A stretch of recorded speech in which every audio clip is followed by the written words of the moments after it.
Ladies and gentlemen, boys and girls, may I have your attention, please? Because zooming to you from the digital universe somewhere, we don't even know where this is. Far Out Fiesta episode 203, the Talbot Family Horror Podcast. I am your host and humble narrator, Richard Houghton. He is. He totally is. Please give it up for our amazing cast, JuliAnna Briscoe.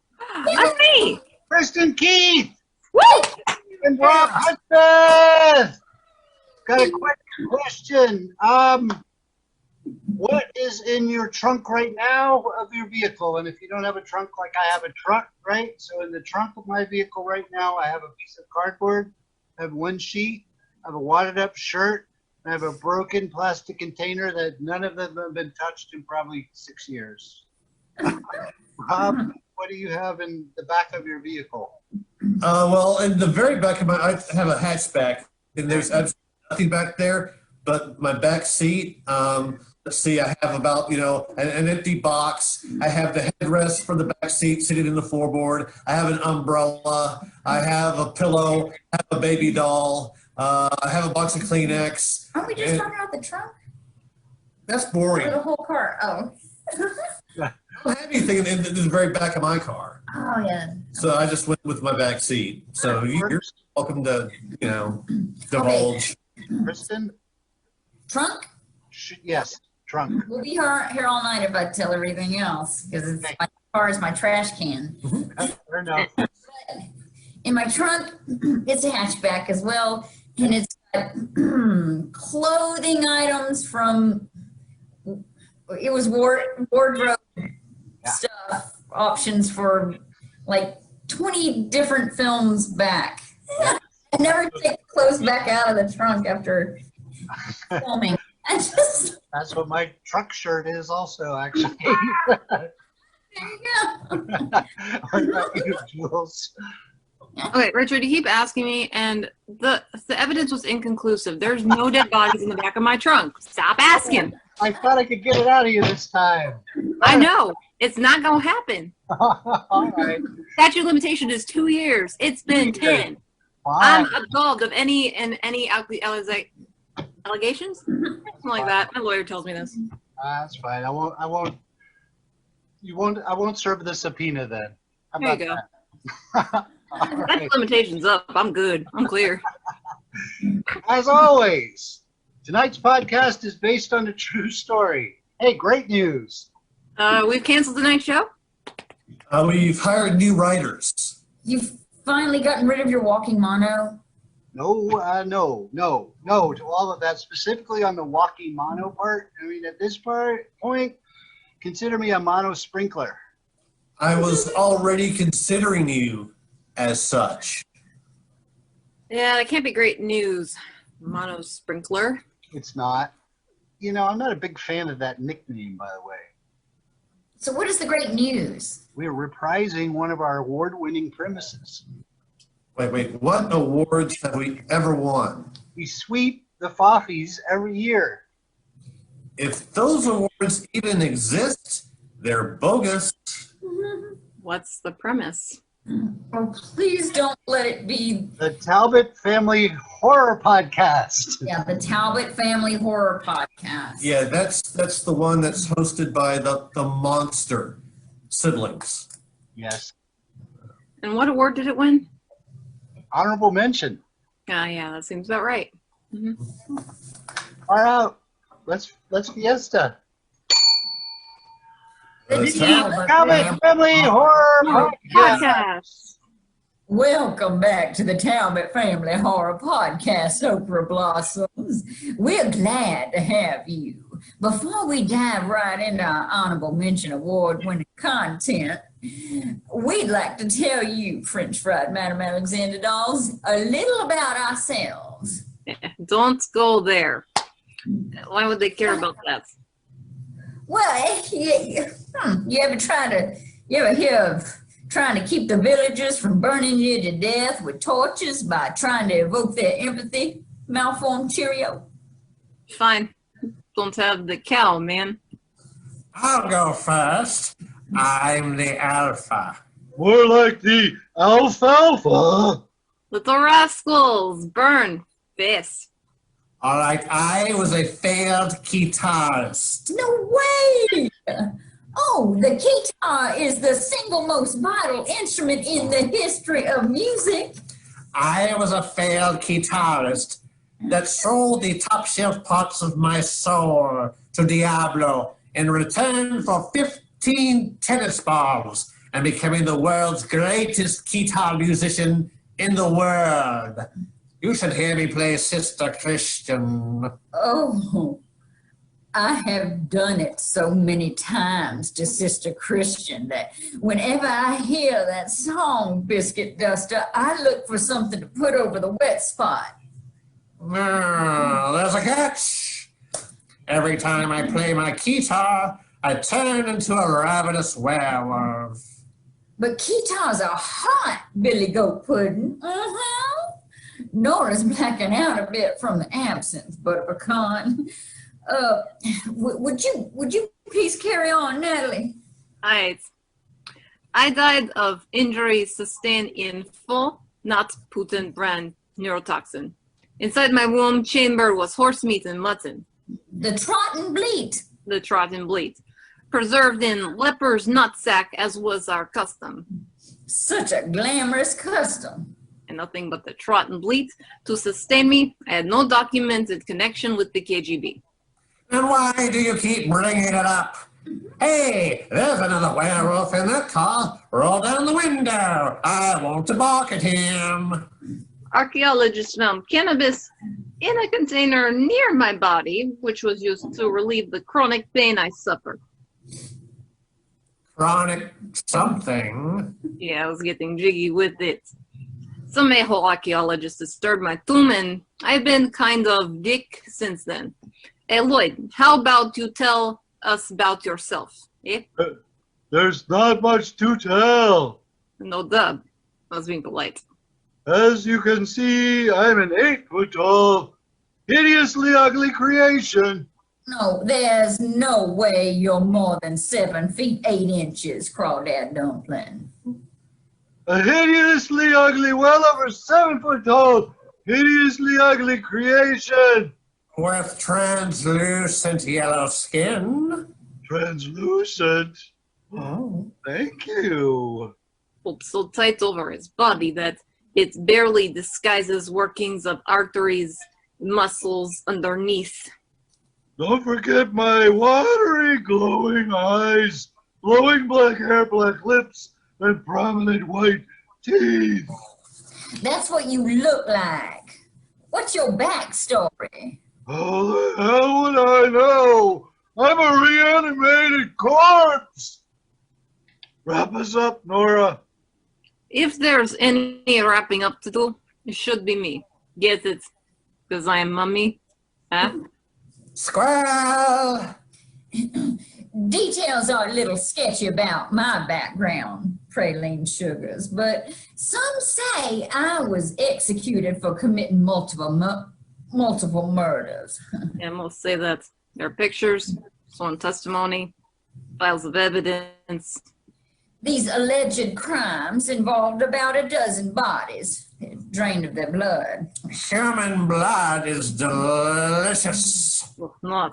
I prefer pecan sandies. I can take human blood or leave it. The bodies of my alleged victims were discovered after a bloodied young woman managed to escape from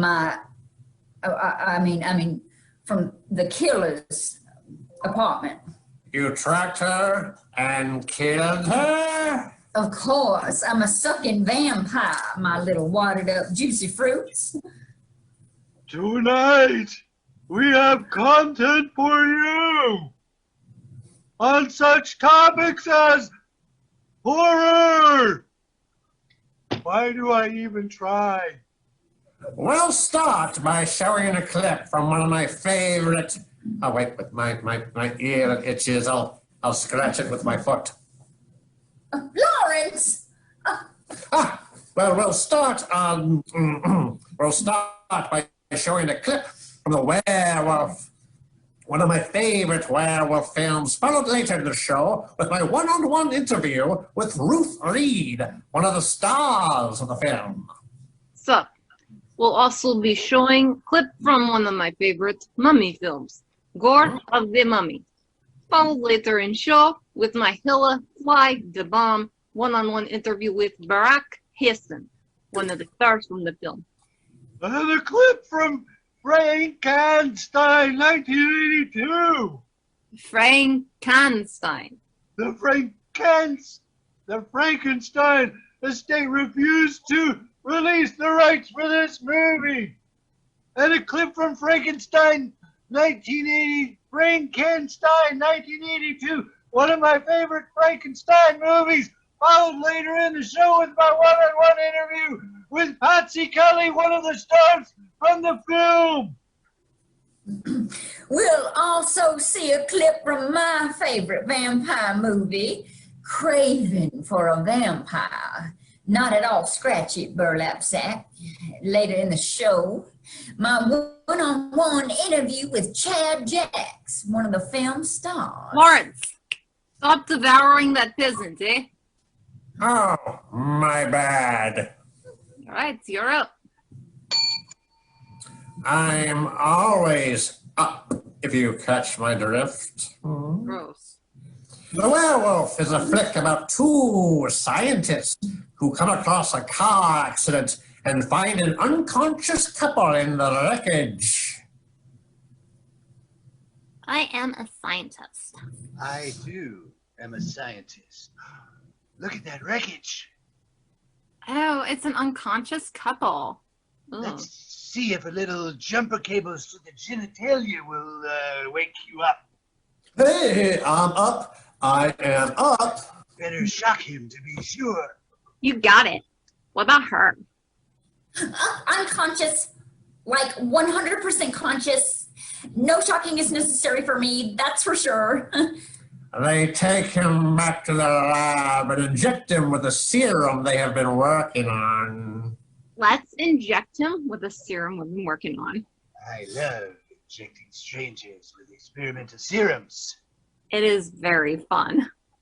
We're very badly injured. Will you be injecting us with healing vitamins? Sorta. Unfortunately, the serum turns them into ravenous werewolves. Oh, that's just great. We're werewolves now. And we're ravenous. Maybe not ravenous, but I could eat. Shoes are going to cost a fortune.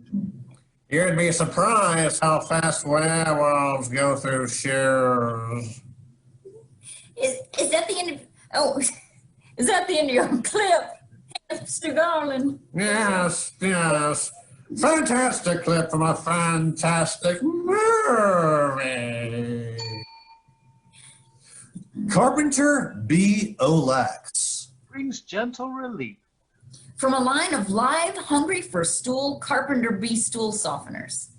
Carpenter Biolax laxative suppositories and applicators. Yeah, buddy. Carpenter B. Olax brings you gentle, reliable relief from constipation as the bees scatter from your rectum. The bees devour hard, dry stools and may cause irregular bowel movements. Next up is quick clip from my favorite movie, Gore from the Mummy's Tomb, which I consider all that and bag of chip. In Gore from Mummy's Tomb, in an expedition led by Professor Fuchs, locates an unmarked tomb of Hera, an evil Egyptian queen. Hey, this is a sucking great expedition. I'm a sucking kick-ass professor. Oh, wait, Holy Toledo. What's this? It's the unmarked tomb of an evil Egyptian queen, i.e. me. What was that? Voiceover narration, dumbass. A cabal of priests, Barak and Ruth, drugged her into a state of suspended animation and buried her with all of her evil relics with her. I am so glad we joined this cabal. Me too. Our cabal credit union is awesome. I am also glad it's a long time in the past. Are we in a flashback? We sure are, baby. Fuchs is obsessed with Tara and takes her mummy and sarcophagus back to England. You're coming with me, mummy chick. I would object, but I'm in a state of suspended animation. Fuchs secretly recreates her tomb under his nose. I mean, there's not a damn thing unusual about recreating a tomb under my house. In the house would have been a better option. Eventually, Tara rises from the tomb. Enough of this tomb business. They are so uncomfortable. Now that I'm resurrected, I'm going on a strangling rampage. Yeah, mummies live to sucking strangle. Don't be bugging out, man. Next up, Lloyd has clip from his favorite Frankenstein movie. I'd like to show you a part of a clip from my favorite reanimated creature film, Frankenstein, 1982, a production so low budget they couldn't afford to call it Frankenstein. By day, Dr. Frankenstein works innocuously in her lab by day with her assistant, Lumpy. It is 11 a.m. and we're working innocuously in our lab. Actually, I'm working pretty innocuously. Pretty offensive crap. But at night she works to perfect Monstrosio, a monstrosity pieced together from dead bodies.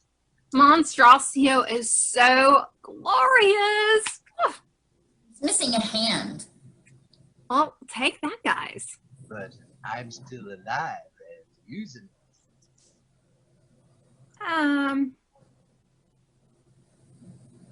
Kill Monstrosio.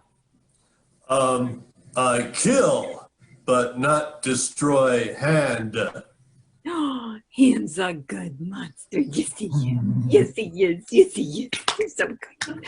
Once completed, the behemoth escapes from the lab and embarks on a killing spree. Monstrosio, kill. After a quick pop-up ad, it's a short clip from Nora's favorite vampire movie. Is humor more right for you? Humor works to help smooth the ups and downs that happen with no sense of humor disorder. That man just tripped on a banana peel. I don't get it. Humor more helps smooth the ups and downs that happen with no sense of humor disorder. I mean, studies have shown humor more can Improve overall depressive and manic symptoms. I don't get it. Treat mixed symptoms of depression and mania at the same time. reduce the overall seriousness of the situation. The whoopee cushion. Sat on it and it sounded like a fart. I don't get it. Side effects of humor more include Nausea, Tremors. Hair loss, sexual problems, weight gain, Liver damage. kidney damage, diarrhea. diarrhea. Diarrhea. diarrhea. Before starting humor more, please see your doctor for accompanying prompts. Our final clip of the night, Sugar Baby Doll Lamb Surprises, is my favorite vampire movie, Craving for a Vampire. In 1830, at a finishing school in Garland, Marcella arrives as a new student. I'm here, and I'm a new student. A visiting author, Baby Lestrange, instantly falls in love with her. That's a lovely new student. I am immediately in But Marcella is actually the vampire Carmilla Karnstein, who has been resurrected by her vampiric family. What are you doing, family? We're resurrecting you. Will it hurt? No more painful than a gerbil giving birth to a rhino. Yeah. Arise! Live among the living! Drink a buttload of blood. As students in the school, inhabitants of the nearby village, and those who suspect Marcella is responsible start to die. Right. I have been vampiring the crap out of the students in this Garland finishing school. Suspicion turns toward the Karnsteins and their ominous castle. Craving for a vampire, rent it from your local blockbuster. Next up, Lawrence's one-on-one with Ruth Reed. Thank you so much for joining me, Ruth. I can't tell you how much I enjoyed your movie. No mouth? Oh, no, okay, I am physiologically capable of telling you, and I will. I enjoyed your performance in The Werewolf very much. Oh, thank you. But before I savagely slash your throat to drink your blood, Pardon? I'd like to talk with you a little about your early career. Parts of it are pretty hazy. Is it true that your early work won you childhood stardom, while the sleeper hit Shaved Ducks catapulted you to teen idol status? Catapults have been very important to my career. After starring in Rancho Cucamonga, you quickly became the subject of intense media coverage. Didn't my agent tell you that I was uncomfortable with this topic? Yes, she was delicious. Due to a series of personal struggles and legal troubles, as well as a number of stints in rehabilitation facilities due to substance abuse. Look, dude, if you're gonna kill me, just kill me. I'm done with this interview. Lawrence, big teeth you have.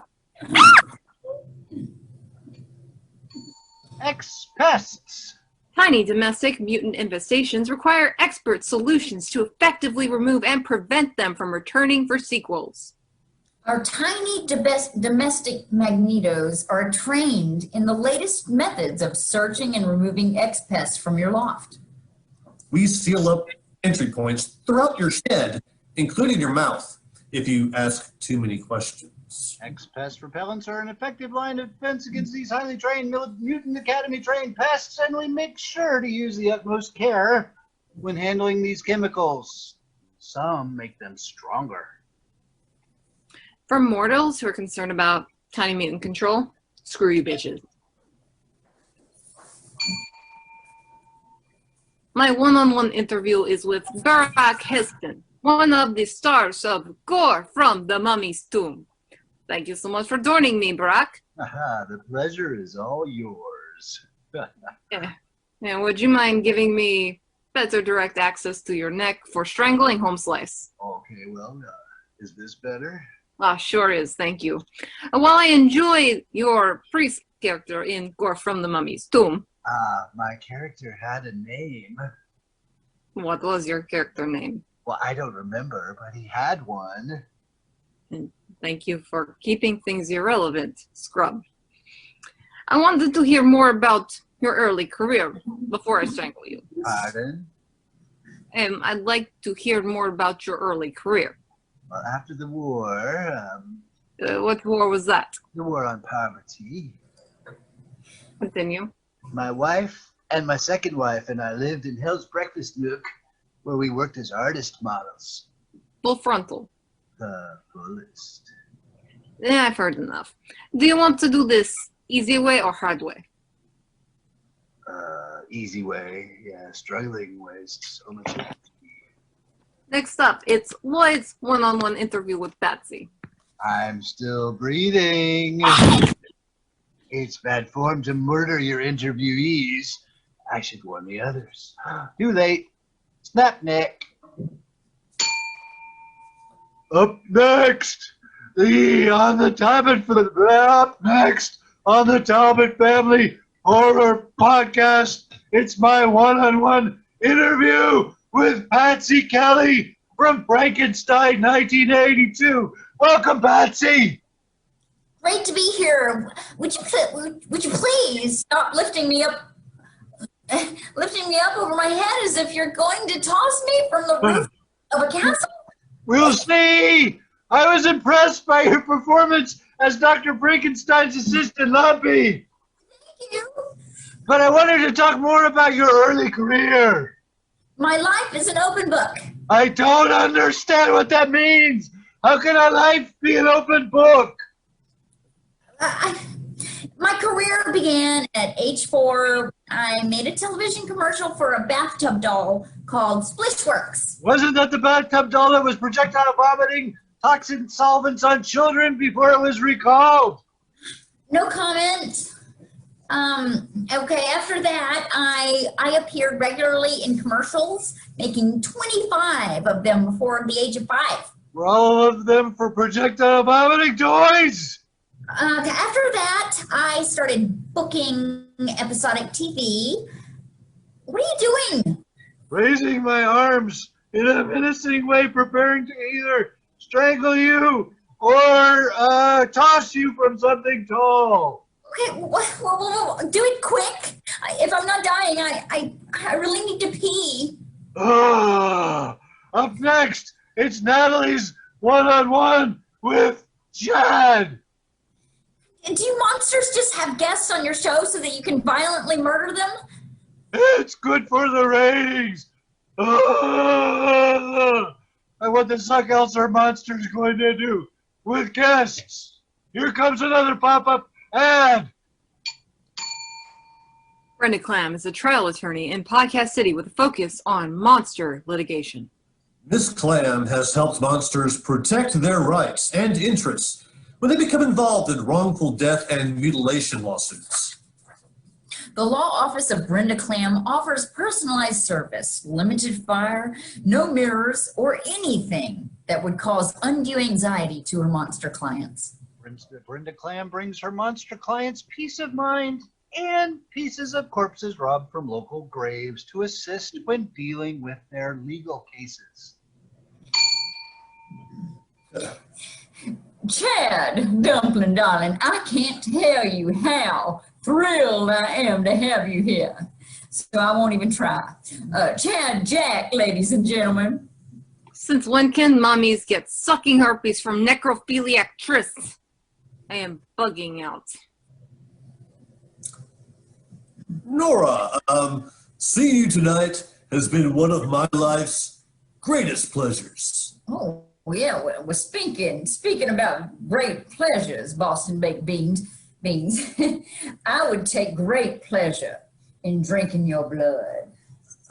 Say that again? Yeah, and I'd prefer it if you didn't put up a fight. What if I do? I'll still win. I'll just include a little extra humiliation cabbage scrunchie. Okay, so how bad will the humiliation be? Is there such a thing as good humiliation? I guess not. Well, I guess not. Oh, wow, that was humiliating. I'd like to remind our viewers about Chad Jack's illustrious career. Who can forget Mantix, a private eye who dodged cars in parking garages? Yes, Mantix was originally produced by Fopelu Productions. What are you doing? I'm preparing to puncture holes in your throat, lambskin kitty cat, and then, drink some of that delicious blood. I have always thought of, my blood as being quite tasty. Well, I'll just puncture the throat and inject vampire juice to anesthetize you as I drain your blood. So, tell me something about your exciting career, Golden Graham. Yeah, we need to wrap things up, Nora. Kick him to the curb. It doesn't hurt at all where you're drinking my blood. Well, I can make it hurt. I'm good. All right, so on Mantix, I performed my own stunts. I broke my wrist and dislocated my shoulder in the pilot. Whoa, I'm really lightheaded because you're drinking my blood. Does that mean I'm a vampire now? She can also just kill you. And like that, au revoir, Fleur de Prunier. I better stomp on his nuts with my giant boots to make sure he's dead. Nora, we're going to have to wrap things up here. The villagers are storming our set. With torches and pitchforks. Pitchforks? Who the suck carries pitchforks in this day and age, romaine dressing? Well, this is the baller boat. Don't be so smug. This has been a very special episode of The Talbot Family Horror Podcast. You know, someday we should think about not killing all our guests. Nah. Yeah. This has been the Far Out Fiesta episode 8. 203. Thank you. The Talbot Family Horror Podcast. I have been your host and humble narrator, Richard. Yes. Please, Richard give it up. Houghton! Please give it up for our amazing cast: Robb Hudspeth, JuliAnna Briscoe, and Kristin Keith. All right. Before we go, does anybody have anything they'd like to share with this vast viewing universe? Well, yes. You can go to Facebook and look up Indie Film Night. It's Indie Film Night. There will be a night of indie films, if you didn't guess already, on September the 12th. Showing the studio movie grill on Spring Valley in Richardson? Yes. Yeah, Richardson. Richardson, I think Central, yes, And Spring one of Valley. our films Awesome. we're in. That is such a convenient location, and that's only 9 days away. Can I purchase my tickets immediately, or do I have to wait until the day of the event? You can purchase them now. And it's very affordable. Really? It is. $3. You would spend $30 to go see it too, right? Oh, easy. You know what? There's no amount of money that would be too much. I can think of an amount of money Right. that would be too much. And just so you know, the Studio Movie Grill is enforcing social distancing, so they're only allowing 70 people in the theater. So So now, all right. $3 per person, I think. yes, All right. Snap them and up. COVID-free popcorn. Snap up Yes. those tickets now. All right, everybody. See you next week. Good night. Bye.